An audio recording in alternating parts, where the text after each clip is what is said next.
여러분 안녕하십니까? 최진봉의 보이는 라디오 줄여서 최보라입니다. 최보라.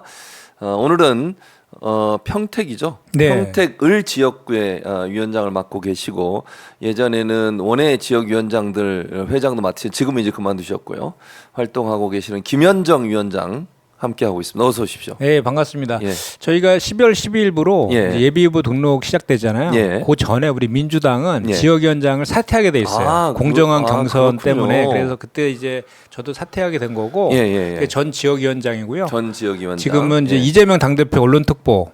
지금 현직은 이제 그게 있죠. 예. 그리고 더원협 회장도 이제 전직이죠. 왜냐하면 지역위원장을 사퇴했으니까. 맞아요. 네. 원외위원장 협의회 회장도 하셨었는데 지금 사퇴를 한 상태고. 예, 그래서 지금 평택을에서 예비후보 등록하기 열심히 뛰고 있습니다. 근데 평택 지역이 하나가 더 생길 수도 있다면서요, 지역구가? 네네. 지금 현재 국회에 이제 정개특위에 올라온 거에 의하면 전국적으로 6개가 늘고 6개가 주는데 그 중에 하나가 이제 평택이에요. 아, 그렇군요. 그래서 현재 가을인데 병이 생기는 거로 지금 국회 정개특위에 올라와 있고 그것이 여야 간에 이제 합의가 되면은 국회가 통과되면은 이제 상당히 생기는 겁니다. 또 김현정 전 위원장은 방송에서 여러 방송에서 활동을 많이 하고 계시고 이제 선거 출마를 하기 때문에 일반 방송에는 출연을 못 하시게 돼요. 예, 맞습니다. 이게 방송사의 규정이라고 그러더라고요. 네, 맞습니다. 근데 유튜브는 제한을 받지 않기 때문에 오마이TV는 출연이 가능합니다. 감사합니다. 자주 불러주십시오. 맞습니다. 자, 우리 김현정 위원장 모시고 전 위원장 모시고 여러 가지 얘기들 나눠봐야 될 텐데 아니 저는 어제였나요? 어제 보도가 나오는데 서울의 소리 기자 중에 한 분이 유튜브를 운영을 하는데 그 유튜브가 윤석열 대통령 출퇴근을 계속 이렇게 보도를 했어요. 그러다 보니까 언제 출근하는지 언제 퇴근하는지가 다 기록에 남게 되거든요. 근데 이거를 방심위에서 이 유튜브 채널에 접속을 차단했다. 이런 보도가 나왔는데 어떻게 생각하세요? 이렇게 대통령이 출퇴근하는 게 무슨 국가 기밀과 관련돼서 이게 유출되면 안 된다 뭐 이런 취지였던 것 같아요. 이게 타당하다고 생각하십니까? 좀 이해가 안 되죠. 왜냐하면 그게 무슨 국가 기밀에 해당되는지도 사실 좀 이해가 안 되고. 아니 이것도 대통령이 그 출근하는 동선은 사실 다 오픈돼 있는 거 아니에요? 그렇죠. 그럼 왜냐하면 막 사이렌 울리고 경호 차량이 함께 가기 때문에 대부분 다 인지가 돼요. 그렇죠. 그리고 그게 이제 사실 그게 이제 그거를 촬영한 거 하고 방송한 것이. 윤석열 대통령이 그때 이제 근태에 대해서 많이 지각하고 뭐 이런 거에 대해서 그랬었죠. 국민적인 비판이 많아서 그거에 대해서 좀 확인하는 차원에서 국민의 알 권리 차원에서 좀 한 것인데 그것을 방심위에서 그거를 이제 접속 차단 결정을 내렸어요. 어제 방송 심의 소위에서. 근데 그때도 보니까 여당에서 추천한 의원들이 이제 접속 차단 결정을 내린 거잖아요. 맞습니다. 근데 저는 그게 뭐 실효적이냐? 또는 그 내용적으로 국민의 알 권리 차원에서 그런 정도도 못하냐를 떠나서 그렇게 접속 차단시키면 예를 들어서 그걸 다른 데로 퍼날른 또 뭐 유튜브도 있을 수 있고 그럴 수 있죠. 해외에는 이미 다 나가 있는 거잖아요. 그 URL을 복사해서 또 옮기면 그만인데 그런 것들은 다 어떻게 할 것이며 그래서 이해가 잘 안 돼요.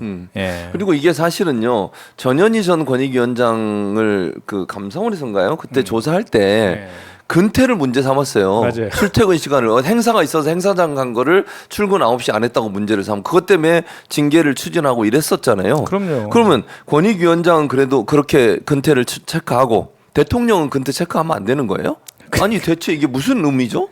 그리고 이게 국가 기밀과 또 무슨 상관인지도 잘 모르겠고 그 영상 위치 영상도 되게 짧게 잠깐 나오거든요. 그래서 그것이 뭐 국가 기밀과 연관된 것 같고 또 연관성도 없어 보이는 데다가 언론의 자유도 대단히 중요하잖아요. 중요하죠. 그런 거를 너무 이제 막 재갈을 물리는 식으로 하니까 그것도 좀 그 윤석열 정권에 대해서 비판적인 언론만 딱 찍어서 이렇게 하니까 거기다 지금 방심위가 제대로 지금 기능을 하고 있느냐에 대해서 비판이 많잖아요. 많습니다. 유일인 방심위원장 저 민원 사주 문제도 지금 논란이 되고 있죠. 고발되어 있는 상태이고 그래서 공정하게 지금 방송의 독립성이나 공정성을 지금 하고 있느냐에 대해서 비판이 좀 많잖아요. 거기에다가 이제 또 새로 방통위원장이 된 그 김홍일 위원장도 이동관 전 방통위원장의 방송장악 그것 때문에 이제 낙마를 했는데 그 이후에 있는 사람도 검사 출신 또 인사를 방통위원장을 이제 임명을 해서 지금 방송의 독립성과 공정성 관련돼서 대단히 우려스러운 상황인 건 맞습니다. 그런데 이런 행동까지 하니까 방심에 대한 이제 우려가 더 커질 수밖에 없는 것이고. 맞습니다.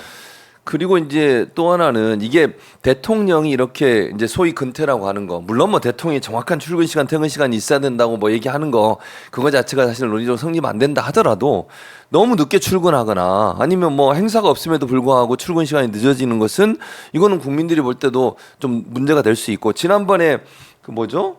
도어 스태핑 그것도 중단했잖아요. 그게 사실은 어찌 보면 이런 불편함을 좀 없애기 위한 게 아닌가 하는 그런 비판과 의혹도 있었거든요. 예. 그런 연장선상에 보면 대통령이 출근 시간이나 퇴근 시간이 명확하지 않고 행사가 없음에도 불구하고 늦게 나오고 이런 부분들은 사실은 국민적 입장에서는 감시의 대상이 돼야 되는 거 아니겠습니까? 거기다가 사실 이런 문제 논란이 생긴 가장 원인을 이제 예. 저 소급해 들어가면 대통령실이 이전했기 때문에 일어나는 일이잖아요. 그렇죠. 청와대 이전 때문에 일어난 그렇죠. 일이죠. 그때 대통령실 이전을 하면서 뭐라 그랬습니까? 구중궁궐에서 나와서 국민들과 그렇죠. 직접 소통하고. 소통하겠다. 네, 그렇게 얘기했죠. 라는 거니까 사실 관저도 이렇게 대통령실과 떨어져서 이렇게 한 것도 예. 그 당연히 이동하는 걸 국민들이 볼 수밖에 없는 상황이고 그것도 그렇죠. 하나의 국민과의 소통 아닙니까? 맞습니다. 근데 그거를 그 촬영한 그 언론, 그걸 보도한 언론에 대해서 이것이 무슨 국가 기밀을 이제 해야 하는 것이다 그래서 방송 차단하는 그 조치 자체가 국민적인 상식적인 입장에서 보면 이해가 납득이 잘 안 될 것 같아요. 네. 예. 그래서 이런 부분은 좀 방심위가 너무 나서가지고, 그리고 방심위는 정부 기관도 아니거든요. 민간 기관이죠. 기구예요. 예, 근데 맞습니다. 이런 행동을 하는 거, 대통령에 대해서 불편함을 느낄 수 있는 부분에 대해서는 알아서 나서서 이런 행동을 하는 것 자체가 대단히 큰 문제다 이런 생각이 듭니다. 맞습니다.